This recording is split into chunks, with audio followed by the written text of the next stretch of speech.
C2, level 1. Lalu IPK membedakan konsep berpikir kronologis dan sebagainya. Saya tidak akan bahas satu persatu, biarlah kami saudara sudah membahasnya. Coba kalau dibahas mana gini ada gunung. Nah, diberikan wacana peristiwa meletusnya Gunung Sinabung. Wah, kelagaya Mas Menteri ya. Membuktikan peristiwa tersebut adalah sinkronik. Nah, Ibu Bapak, halo. Ini cara membuat indikator soal. Diberikan wacana peristiwa meletusnya Gunung Sinabung, murid dapat membuktikan peristiwa tersebut adalah sinkronik. Ibu Bapak, kira-kira ini tertutup apa terbuka? Tertutup. Tidak bisa satu indikator soal itu melahirkan beberapa bukti soal. Tertutup ya. Akan lebih baik jangan sebut-sebut Gunung Sinabung. Peristiwa saja, peristiwa apa bisa dirubah-rubah. Dan jangan diberikan disajikan. Kan dia disajikan. Kalau diberikan ya kian. Aku Sinabung kalau udah itu disajikan. Nah, artinya anak kan tersaji untuk mereka baca. Nah, kemudian ini nanti bisa diperbaiki, jangan ditutup, itu maksudnya. Nah, membuktikan. Kemudian level 3 ini di mana dimaknai level 3?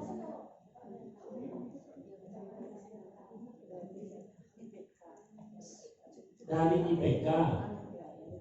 Sekarang kita lihat indikator. Membedakan konsep berpikir C2, ya kan? Apakah indikator soal ini di atas C4? Yang level 3 C berapa? C4, C5, C6.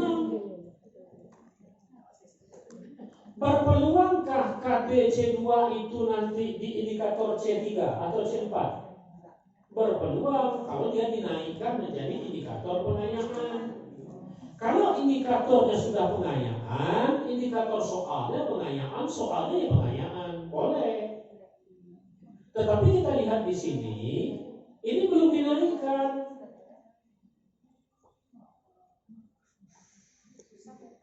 Tapi kalau ini sudah dinaikkan, ini boleh sampai level 3. Nah, apakah soal begini kalau nanti disajikan wacana peristiwa meletusnya Gunung Sinabung boleh dapat membuktikan? Pembuktian ini butuh sebuah nalar. Ini konsepnya. Buktikan konsep kepada sebuah peristiwa. Kan mengaplikasikan gitu. Aplikasikan itu level berapa? Level menerapkan level 2. C-nya baru C3.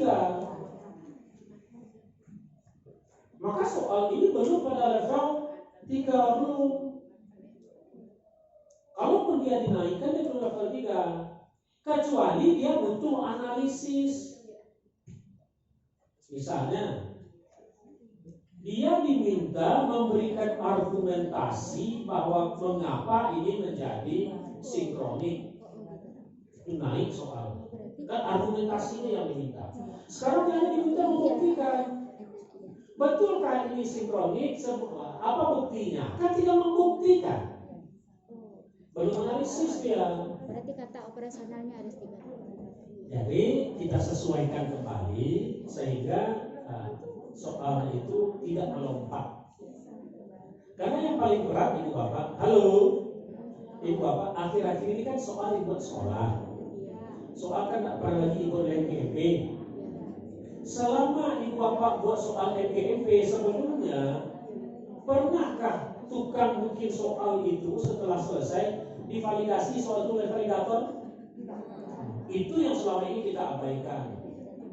Kita bikin kisi-kisi, kita yang ngajar, kita bikin soal, kita menilai itu jeruk bukan jeruk. Yakin kita soal kita benar, padahal dibaca belum tentu benar. Jadi begini Ibu Bapak, ini yang selalu kita sampaikan di MGMP, tapi kelihatannya persoalannya bukan di MGMP semata, tapi di MKKS juga. MKKS tidak pernah memikirkan sejauh itu. MKKS sudah tidak memikirkan karena dia sudah terpikir sejauh itu. Kan dikatakan begini Bapak, ini mau ujiannya dibentuk tim penyusun kisi-kisi. Mari kita lihat yang UN sebelumnya. Kisi-kisi itu kan sudah ada. Apakah yang membuat soal itu otomatis tukang kisi-kisi? Belum tentu. Makanya kisi-kisi dia bagikan ke kita. Berarti boleh kita mengembangkannya. Kisi-kisi yang dibuat itu pun belum tentu benar, diserahkan kepada validator. Validator orang yang kompetensinya lebih hebat dari penyusun soal dan penyusun kisi-kisi. Dia validasi, dia kembalikan benar, lanjut, baru tukang buat soal. Soal tidak langsung dirakit. Kalau kita selama saya jadi guru pun begitu, langsung saja diumumkan soal 30, soal 40, waktu 75 menit, waktu 120 menit, nomor 1, nomor 2, itu merakit namanya.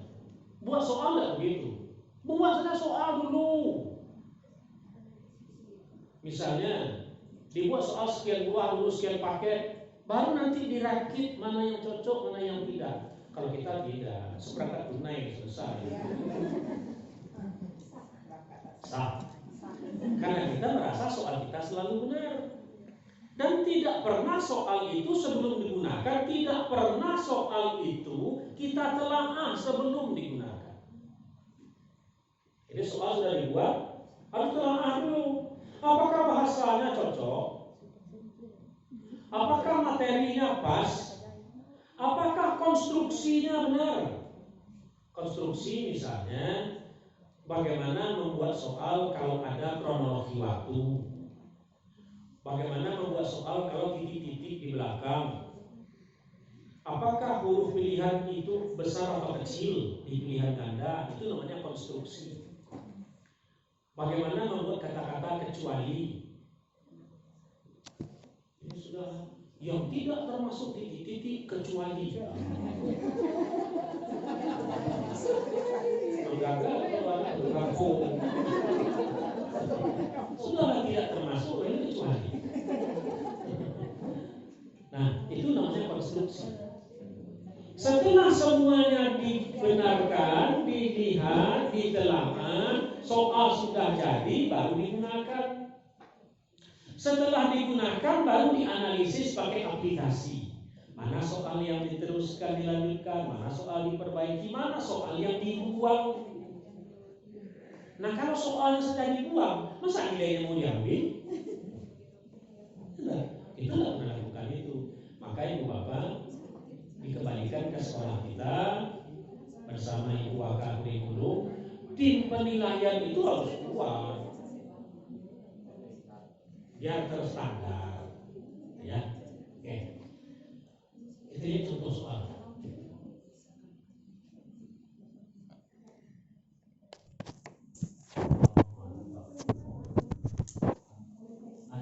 Coba blok soal stimulus. Kok itu berapa ada? Mulai dari dulu sekarang.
Ibu Bapak?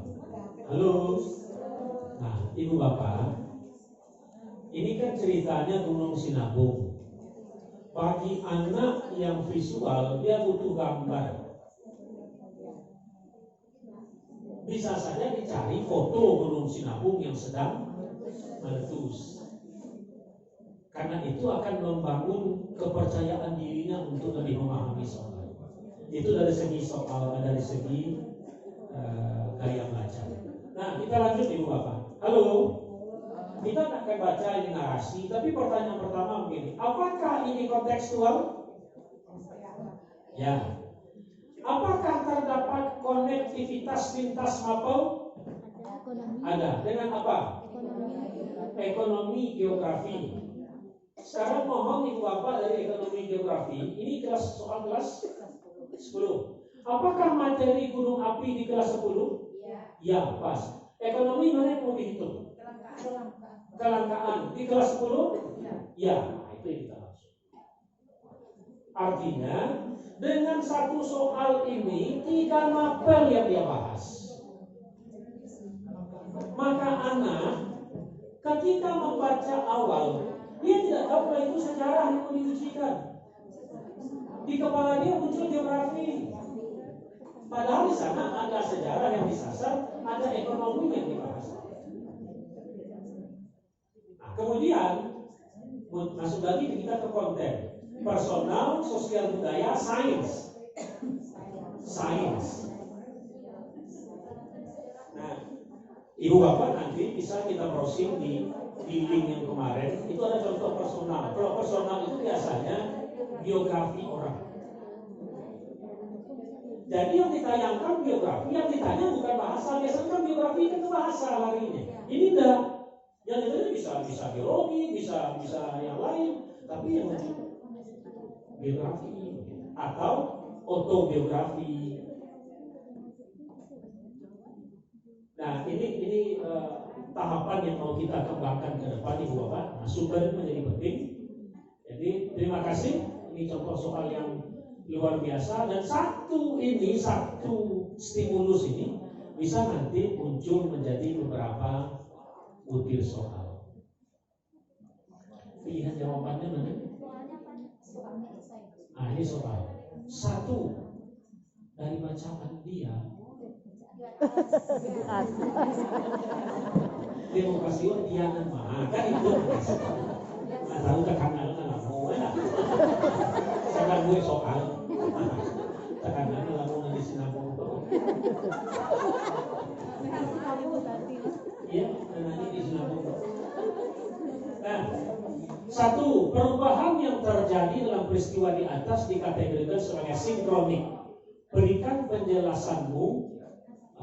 Jadi sinkronik. 2, buatlah kronologi perkembangan COVID-19 di Indonesia.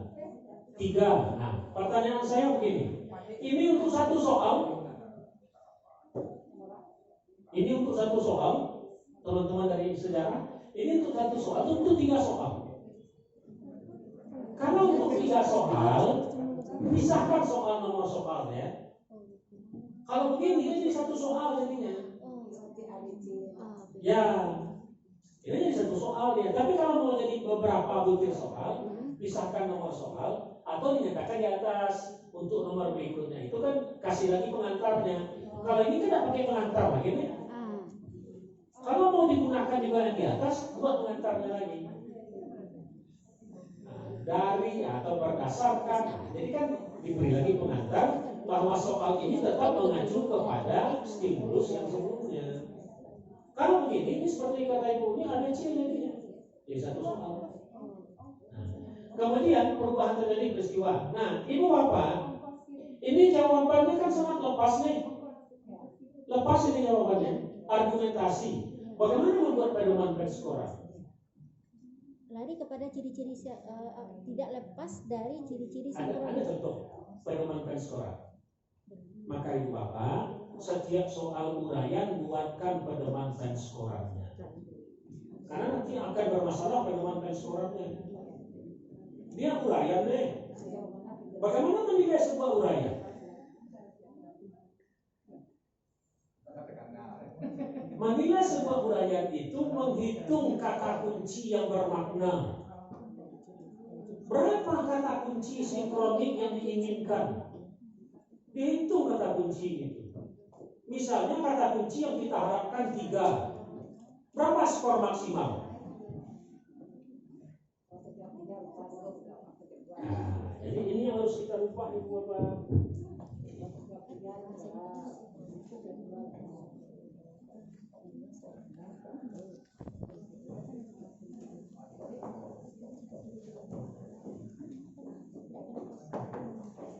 Untuk soal nomor 1 itu, berapa kata kunci? Kalau kata kunci, Ibu Bapak, kalau kata kunci yang Ibu Bapak inginkan 3, maka 3 ini skor maksimal. Skor maksimal itu. Nah kalau dia cuma dapat 2, berapa skornya?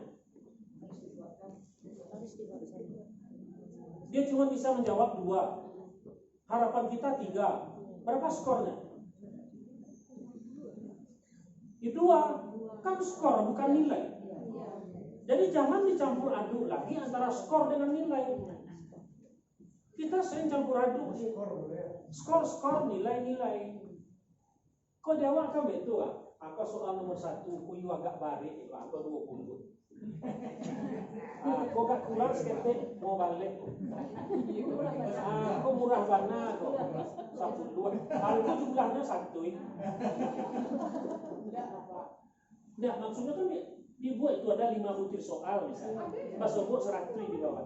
Yang 100 kok enggak skor Ibu. Kok nilai. Nah, yang 20 ini tidak benar ini. Karena ini nilai. Yang diminta di sini skor. Misalnya nomor 1 20-an. Dek kalimatnya rancak. Cukup jawabannya. Bertanya anak kawan. Mau kasih ya Bu, dapat 20. Nah 9 balik untuk jawabannya Bu. Bisa enggak awak sembuh ya? Enggak bisa.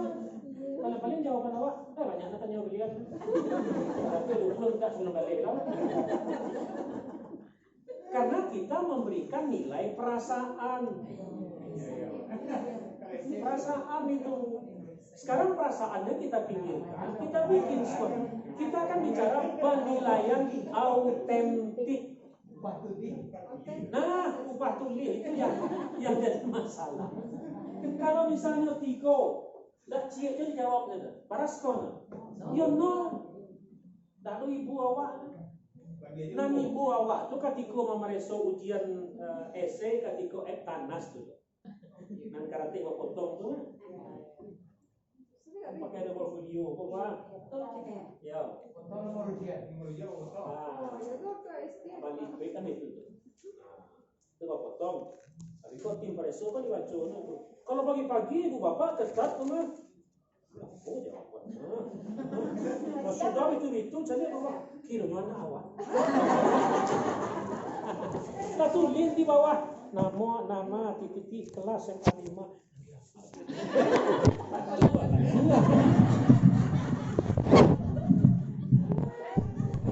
Kurang kopi bahala kita.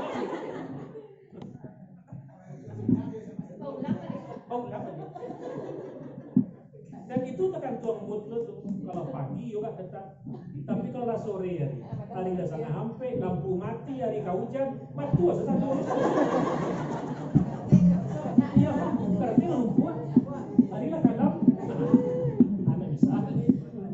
Nah, jadi kita kembali ke sini Bu Bapak. Setiap ada soal uraian, buatkan pedoman penskoran.